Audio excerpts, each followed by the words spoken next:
तो उन्हें लेकिन काल को देश निकाला करना, ये समझा बुझा करके भेजा था।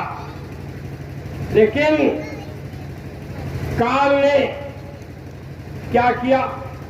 काल लाई तन मन में घेरा। काल ने इस जीवात्मा को कैद किया। पहले 5 तत्व के मसाले में शब्द स्पर्श रूप रसगंध 5 तत्व के मसाले में कैद किया। एक झीना पर्दा था।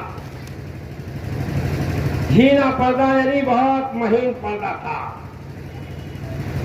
और उन्हें जैसे मुसलमानी औरतें नकाब डालती, आगे जाली लगी रहती दिखाई देता, ऐसे ही एक महीन पर्दा था। उस पर्दे के अंदर जीवात्मा को कैद किया। लेकिन परमात्मा का, उस मालिक का, बराबर सत्पुरुष का दर्शन और दीदार ये जीवात्मा करती रही। जहां समय पूरा हुआ अपने देश चली गई। काल को चिंता पैदा हुई कैसे जीवात्माओं को रोका जाए, तो काल ने दूसरा पर्दा इसके ऊपर डाला, जरा मोटा पर्दा। उससे भी 5 यानी उन्हें पहले 5 तत्व का, अब की 9 तत्व का। शब्द स्पर्श रूप रसगंध और मन बुद्धि चित्त अहंकार 9 तत्व का। लेकिन जीवात्मा को रोक नहीं पाया। जीवात्मा मालिक का दर्शन करती रही। समय पूरा हुआ फिर चली गई।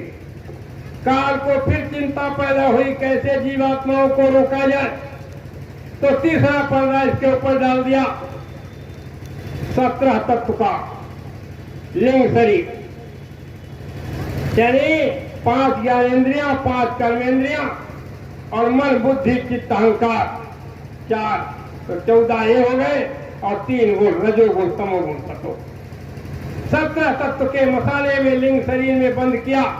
लेकिन फिर भी जीवात्मा को रोक नहीं पाया काल, और उन्हें जीवात्मा अपने निज घर चली गई। अब काल को विशेष चिंता पैदा हुई और उसने रोकने के लिए अपनी शक्तियों को नीचे पैदा किया। 33 करोड़ देवी देवता बनाए, 9 करोड़ दुर्गा, 10 करोड़ शंभु, ब्रह्मा विष्णु महेश तैयार किए शक्तियों को, और मसाला दिया ब्रह्मा को कि जाओ आप जो है रचना रचो। तो ये चौथा शरीर ब्रह्मा का दिया हुआ, ये स्थूल शरीर पृथ्वी जल अग्नि वायु आकाश 5 तत्व के मसाले में जब जीवात्मा को कैद किया, समय पूरा होने के बाद जीवात्मा फिर अपने निज घर चली गई। ब्रह्मा को भी चिंता पैदा हुई कि कैसे जीवात्माओं को रोका जाए। अरे महीन उन्हें कपड़ा आप डालिए, चिराग की रोशनी छन करके अंदर जाएगी। उससे मोटा कपड़ा डाल लीजिए तो उन्हें तब भी रोशनी छन करके जाएगी। लेकिन वो रोशनी कैसी है? परम प्रकाश रूप दिन राती, नहीं कच्चे चाहिए दिया घटवाती, ऐसा परम प्रकाश। यानी आप समझिए अरबों सूरज चांद सितारे, खरबों सूरज चांद सितारे रोम रोम में करे उजारे, एक एक रोमा पर लज्जित हो, इतना भव्य प्रकाश। और ये जो है ये 4 कपड़े उसको कैसे बर्दाश्त कर सकते हैं? नहीं रोक पाया। तब ब्रह्मा ने समाधि लगाई तो ऊपर से आवाज आई, ऐ ब्रह्मा तू लेखनी संभाल, लिख मैं बोल रहा हूं। ऊपर से आवाज आती गई, ब्रह्मा को दर्शन नहीं हुआ, आवाज आती गई, लिखते चले गए। ये 4 वेद बन गए। 4 वेद ये वेद वाणी थी, और उन्हें इसमें 3 कांड हैं, उपासना कांड, ज्ञान कांड, कर्म कांड। ये जो है 1 लाख श्लोक इनमें, ये जीवों को रोकने के लिए बनाया गया। जीवों को रोकने के लिए कि कैसे जीव रुके। वेद जो है निज घर पहुंचाने के लिए नहीं है, उनको भेद ही नहीं मालूम। नेत नेत कह वेद निरूपा, अकथ नाम है नाम निरूपा। वो वेदों ने कहा नहीं है कि नहीं है तो मैं आखिरी नहीं जानता, उस परमात्मा के बारे में जानता ही नहीं, ऐसा वेदों ने कहा। अब आप सोचिए उनको पढ़ करके तुम क्या पाओगे? ये तो रोकने के लिए, जीवों को रोकने के लिए बनाया गया। स्वामी महाराज हम आपको संदेश दे रहे, इस तरीके से हम आप काल और माया के देश में फंस गए। 33 करोड़ देवी देवता, 9 करोड़ दुर्गा, 10 करोड़ शंभु जो बनाए, इन देवताओं को भी इंद्रियों के दरवाजे पर बैठा ला गया। रामायण कहती है इंद्रिय द्वार झरोखा नाना। इंद्रियों के जो दरवाजे हैं, आंख कान नाक मुंह, तहां तहां सुर बैठे कर थाना। देवताओं को स्थान पर ड्योढ़ी पर बैठा ला गया कि जीवात्मा अपने निज घर न जा सके। आवत देखें विषय बयारी, विषैली हवा आती हुई दिखाई दे रही, दरवाजा खोल दे। ये खोल देते हैं। खराब यानी नाच गाना नौटंकी हो रही हो, वहां नींद नहीं आएगी, सुस्ती नहीं आएगी, आलस नहीं आएगा। और कहीं जीवात्मा के कल्याण की बात बताई जा रही, वहां सुस्ती आ रही, आलस आ रहा। क्योंकि इंद्रियों के दरवाजे पर बैठा हुआ देवता अच्छी हवा के लिए दरवाजा बंद कर रहा, खराब हवा के लिए दरवाजा खोल रहा। कागभूषण जी गरुड़ जी को समझा रहे, इंद्रिय द्वार झरोखा नाना, और तहां तहां सुर बैठे कहीं खाना। देवता अपना अपना स्थान बनाए बैठे। आवत देखे विषय बयारी, विषैली हवा आती दिखाई दे, ते हथ दे जबरदस्ती, कपाट भारी, किवाड़ा खोल दे। कागभूषण जी से गरुड़ जी ने पूछा, महाराज ऐसा देवता क्यों करते हैं? खराब हवा के लिए दरवाजा खोलते हैं, अच्छी हवा के लिए दरवाजा बंद करते हैं, ऐसा क्यों करते हैं? कागभूषण जी कहते हैं, गरुड़ जी इंद्रिय सुरन्य ज्ञान सुहाई। इंद्रियों को और देवताओं को ज्ञान की बात अच्छी नहीं लगती। विषय भोग पर प्रीत सदाई, ये विषय भोगों पर विशेष प्रेम रखते, इसलिए ऐसा काम करो। तो उन्हें चारों तरफ से हम आपको कैद किया है काल में, किस तरीके से हम आपको फंसा है। हम आप जब तक अपने जाल को नहीं समझेंगे, तब तक जाल से छुटकारा पाने की प्रयास कैसे हम प्रयास करेंगे? यानी हम तो अपने को कैदी मानते ही नहीं। अगर आप अपने को कैदी मान लीजिए, वास्तव में तुम कैदी हो। पृथ्वी जल अग्नि वायु आकाश 5 तत्व के मसाले में तुमको कैद किया गया। इसके अंदर तुम यानी जो है जड़ चेतन ही ग्रंथि पड़ गई। यद्यपि मसा छूटत कठिनाई कि जड़ और चेतन की गांठ पड़ी हुई, यद्यपि यह झूठी गांठ है, फिर भी छूटने में कठिनाई। गोस्वामी महाराज रामायण में लिखते हैं, कागभूषण जी गरुड़ को समझाते हैं, कहते हैं छोड़न ग्रंथ पाओ जो कोई, तब देह जीव करतारत होई। जब तक जड़ और चेतन की एक झूठी गांठ नहीं खुलेगी, तब तक जीव का कल्याण नहीं हो सकता। छोड़न ग्रंथ यानी छोड़त ग्रंथ जान खगराया, विघ्न नहीं करे तो माया। ये माया का देश है, काल का देश है। अगर गुरु के दिए हुए ज्ञान रूपी प्रकाश में ये जीवात्मा जड़ और चेतन की गांठ को सुलझाना भी चाहे, तो जो है माया जो है सुलझाने नहीं देगी। माया जो है वो जो है बहुत छलबल करी जाए समीपा, अंचल बात बुझावे दीपा, छलबल करके जाएगी और गुरु के दिए हुए ज्ञान रूपी प्रकाश को बुझा देगी। ये माया का खेल। अब आप सोचिए, गुरु के दिए हुए ज्ञान रूपी प्रकाश को जब ये माया बुझा देती है, तो फिर जो है जड़ और चेतन की झूठी गांठ कैसे खुलेगी? कागभूषण जी कहते हैं छोरन ग्रंथ पाओ जो कोई, तब ये जीव करतारत होई। जब तक जड़ और चेतन की झूठी गांठ खुलेगी नहीं, तब तक जीव का कल्याण नहीं हो सकता। और जो है अगर ये जो है जड़ और चेतन की गांठ को जीव खोलना चाहे, गुरु के दिए हुए ज्ञान रूपी प्रकाश में बैठ करके अपनी सुलझाना चाहे गांठ को, तो जो है माया खलबल करके जाएगी और गुरु के दिए हुए ज्ञान रूपी प्रकाश को बुझा देगी, गुरु के प्रति शंका पैदा कर देगी। आज क्या है, आज गुरु के प्रति शंका हमारे आप के अंदर पैदा हो गई। ये जो है ये सब माया का खेल है, ये सब माया का खेल। स्वामी महाराज ने हम आपको क्या पाठ पढ़ाया था? गुरु की उन्हें गुरु भक्ति। हम लोग भी कहते थे हम लोग हैं ऐसे दीवाने, दुनिया को झुकाकर मानेंगे, गुरु भक्ति कैसी होती है ये पाठ पढ़ाकर मानेंगे।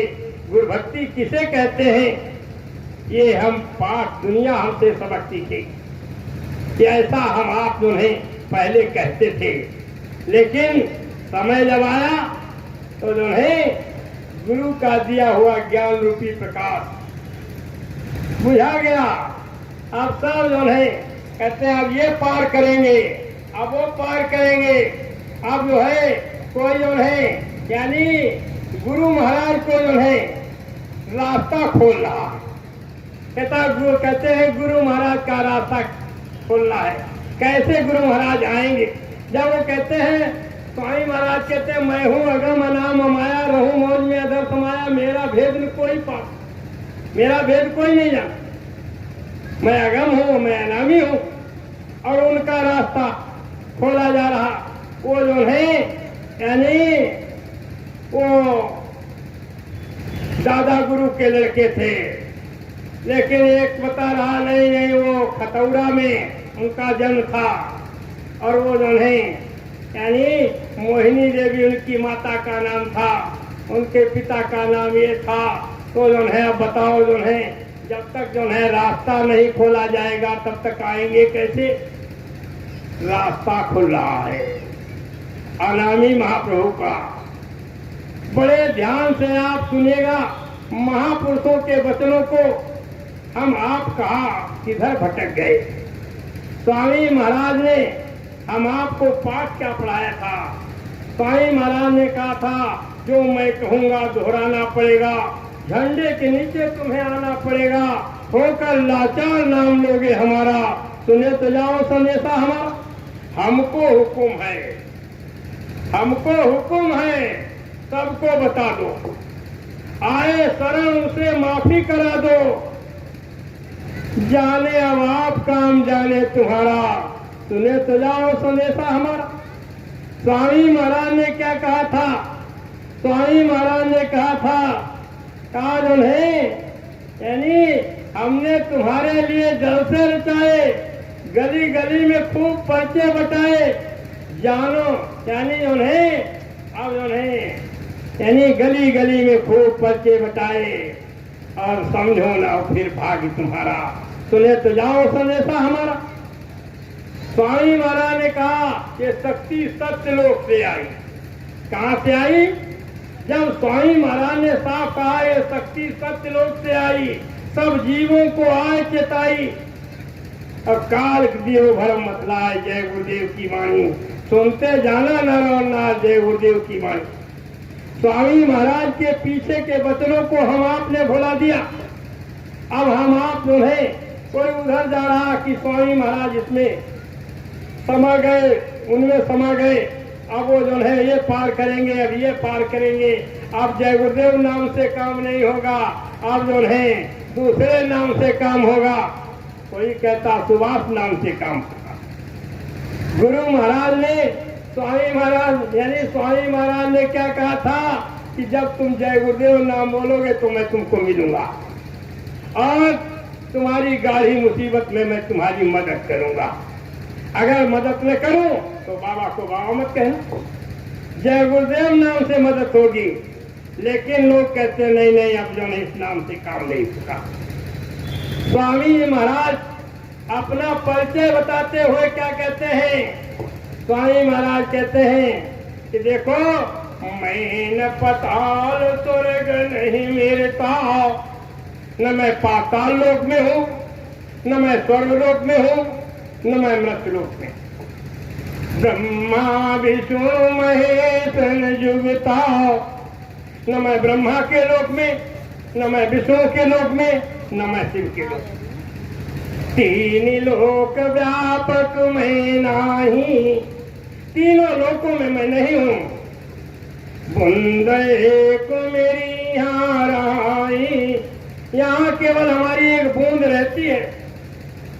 उसी बूंद का सकल पसारा, उसी बूंद का ये सारा पसारा। अंड पिंड ब्रह्मांड तीनों लोग एक बूंद की रचना, उसी बूंद का ये सकल पसारा। अभेदता ही कहे ब्रह्म अपारा, वेद उसे ब्रह्म कहते हैं, अपार कहते हैं। वेदों ने भी था नहीं लगा पाया। कहते हैं स्वामी महाराज, कहते हैं उसी बूंद का सकल पसारा। वेदता ही कहे ब्रह्म अपारा, उसे ब्रह्म यानी वेद कहते हैं, ब्रह्म कहते हैं, अपार कहते हैं। तीन लोक एक बूंद पसारा। स्वामी महाराज कहते हैं तीन लोक की रचना एक बूंद की है। और सिंधु रूप में अगम अपारा, मैं सिंधु रूप हूँ, मैं अगम हूँ, मैं अपार हूँ। स्वामी महाराज कहते हैं मैं सिंधु रूप हूँ, मैं अगम हूँ, मैं अपार हूँ, और तीन लोक की रचना एक हूँ। तो स्वामी महाराज कहते हैं जितने ऋषि आए, मुनि आए, योगी आए, योगेश्वर आए, वो कर्म कांड में फंस गए। नेति धोती की क्रिया करना, सुसुन्ना नारी को जगाना, खटचक्र वेधन करना, बस इसी में फंस गए। आगे का भेद उन्हें नहीं मिला। पीर पैगंबर कुटुम औलिया, पीर आए, पैगंबर आए, औलिया आए, बूंद भेद पूरा नहीं मिलिया। बूंद का था वो भी नहीं लगा सके, बूंद का था नहीं लगा सके। सिंधु की बात छोड़ो। कहते हैं स्वामी महाराज कि जितने मत है जग के माही, जितने मत है संसार में, वैष्णव मत, उदासी मत, सन्यासी मत, नांगा मत, जितने मत है जग के माही, इसी बूंद को सिंधु बताई, इसी बूंद को ही सिंधु बताते हैं। और सिंधु असल रहाई ते न्यारा, सिंधु जो असल है वो इनसे न्यारा है। वेद की तेवनता ही सहारा, वेदों ने, पुराणों ने, शास्त्रों ने उसके बारे में नहीं जाना। स्वामी महाराज कहते हैं कि इसके आगे भेद न पाया, तीन लोक की रचना के आगे का भेद किसी को नहीं मिला। इसके आगे भेद न पाया, और सतगुरु बिना न धोखा खाया, सतगुरु के बगैर सब धोखा खा गए। ऐसा नामी महाप्रभु हमारे आपके बीच में आया, सारा भेद अपना बताया कि मैं कौन हूँ। स्वामी महाराज कहते हैं कि तुमको काल ने यहाँ फंसा लिया, काल लाए तन मन में घेरा, और सुख दुख पाया तुम बहुत तेरा। जब तुम यहाँ फंस गए तो तुम्हें वेदों के द्वारा यानी तुमको जो है फंसा लिया गया। कर्म करने की आजादी दे दी गई, लेकिन फल भोगने में परतंत्र हो। और नहीं, एक काम करोगे तो ये सजा, एक काम करोगे तो ये सजा, एक काम करोगे तुमको वैकुंठ मिल जाएगा, एक काम करोगे तुमको स्वर्ग मिल जाएगा, एक काम करोगे तुमको नरक मिल जाएगा, एक काम करोगे तो तुमको जो है 84 में जाना पड़ेगा। ये सब जो है संविधान बना के तैयार कर दिया। काल लाए तन मन में घेरा, सुख दुख पाया तुम बहुत तेरा। अब कर्म कांड में तुम फंस गए, कर्म करने की आजादी दे दी गई, फल भोगने में पड़ता। रामायण कहते हैं काहुल को सुख दुख कर दाता, निज कृत कर्म भोग सब राता। न कोई सुख देने वाला, न कोई दुख देने वाला, अपने किए हुए कर्म ही हमको सुख देते हैं, अपने किए हुए कर्म ही हमको दुख देते हैं। करे जो कर्म पाओ फल कोई, निगम नीच का सब कोई, आगम निगम सब यही बात कहते हैं। जो भी तुम कर्म करोगे उसका परिणाम तुम्हें भोगना पड़ेगा। बोया पेड़ बबूल का आम कहाँ से खाए, पेड़ अगर बबूल के बोए बैठे हो तो आम नहीं लगेंगे। हम जो भी करेंगे, यानी गेहूं बोएंगे तो गेहूं काटेंगे, चना बोएंगे तो चना काटेंगे। ऐसा नहीं कि हम चना बोया और गन्ना काटेंगे। जो तुम बोओगे वही तुम्हें काटना पड़ेगा। कर्म करने की आजादी दे दी। इस तरीके से हम आपको कर्म बंधन में फंसा लिया तो कभी सुख पाया, कभी दुख पाया, कभी सुख पाया, कभी दुख पाया। जीवात्माएं रोने लगी, चिल्लाने लगी। अब नरकों में जीवात्माओं की पिटाई होने लगी। सत्पुरुष के रोने और यानी हमारे आपके रोने की और चिल्लाने की आवाज सत्पुरुष के कान तक पहुंच गई। जब वहां पहुंची आवाज रोने और चिल्लाने की, उसने पहले ही कौल करा लिया था कि हमारी जीवात्माओं को कर्म बंधन में डाल करके यातनाएं मत देना, नहीं तो हम संतों को नीचे उतार करके अपना पूरा भेद दे करके इन जीवात्माओं को अपने पास बुला लेंगे। फिर ये मत कहना दी हुई चीज वापस क्यों कर ली। ऐसा कौल करार पहले ही कर लिया, उसके बाद में जीवात्माओं को दान में दिया। अब जीवात्माएं जब रोने लगी, चिल्लाने लगी, नरकों में पिटाई होने लगी, तब स्वामी महाराज क्या कहते हैं, तुम्हारे रोने और चिल्लाने की आवाज मेरे पास भी पहुंच गई। दुख में देखा तुमको जब मैंने देखा कि हमारी जीवात्माएं सब दुखी हैं, दया उठी हम आए तब वहीं, हमारे अंदर दया उठी और मैं आज्ञा देने के लिए। एक बार यह मौज होनी थी, हो गई, लेकिन अब दोबारा ऐसी मौज नहीं होगी। लेकिन एक बार मेरे कहने पर निकल चलो। स्वामी महाराज ने हम आपको सब तो भेद बताया, कोई बात छिपाई तो नहीं हम आपसे। और फिर आज हम गुरु के वचनों को भुला दिया। स्वामी महाराज ने समय समय पर क्या संदेश दिया उसको भी आप सुन लीजिए। स्वामी महाराज ने समय पर जो संदेश दिया, ये समय पर ये बोरा पहनाया, टाट पहनाया, दिल्ली ले गए हम लोगों को, 1 करोड़ लोगों को। दिल्ली में 1 करोड़ लोगों के ठहरने की जगह नहीं थी। दिल्ली में रोशनारा बाग, अजमल खां पार्क, रामलीला मैदान, कई जगहों में इन जो है 1 करोड़ लोगों को ठहराया गया।